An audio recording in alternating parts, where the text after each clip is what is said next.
turn to Ambassador Elene Agladze, the Deputy PR of Georgia to the United Nations. You have the floor, Madam.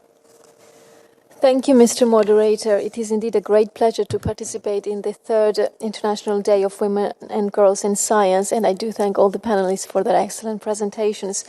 Despite some progress in recent years, achieving equality and parity in science remains an important challenge.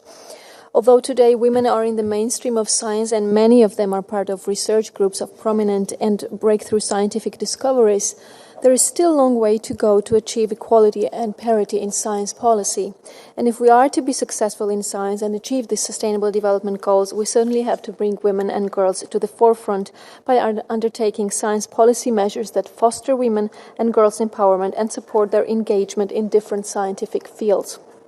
This will pave way to address the challenge of underrepresentation and underutilization of the potential of women scientists in the research field, especially in hard sciences, or the STEM, which still unfortunately remain predominantly male-dominated.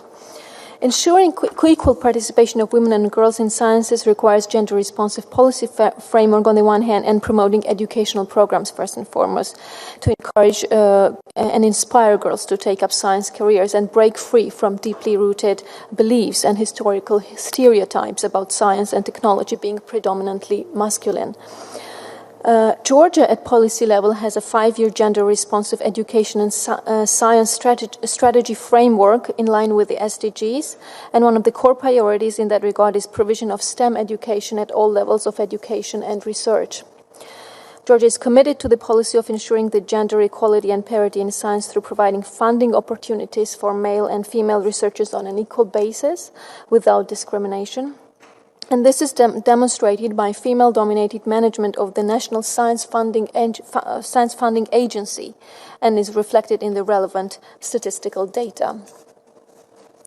When it comes to the ratio of female researchers' participation in calls under different research programs announced by our National Science Foundation, Georgian female researchers are on an equal footing with their male counterparts.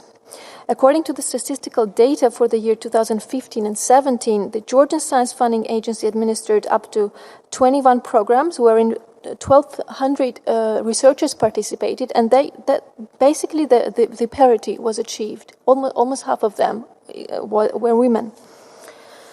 Let me also mention one of the programs. Since 2015, 3 leading Georgian higher education institutions in cooperation with San Diego State University started offering internationally accredited bachelor's programs in STEM fields, which quickly became very popular among STEM students in the country, and at this point 30% of them are researchers are women.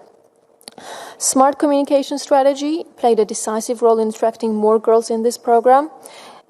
First, we try to use science communication for reaching out to general public with a view to raise their awareness about STEM field and tell the success stories about the world's top female scientists in STEM fields, as well as success stories of local Georgian female researchers.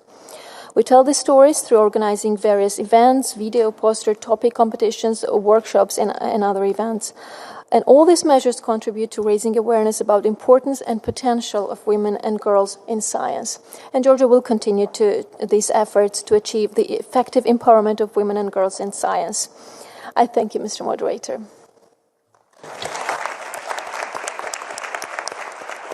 Thank you, Ellen. Can I now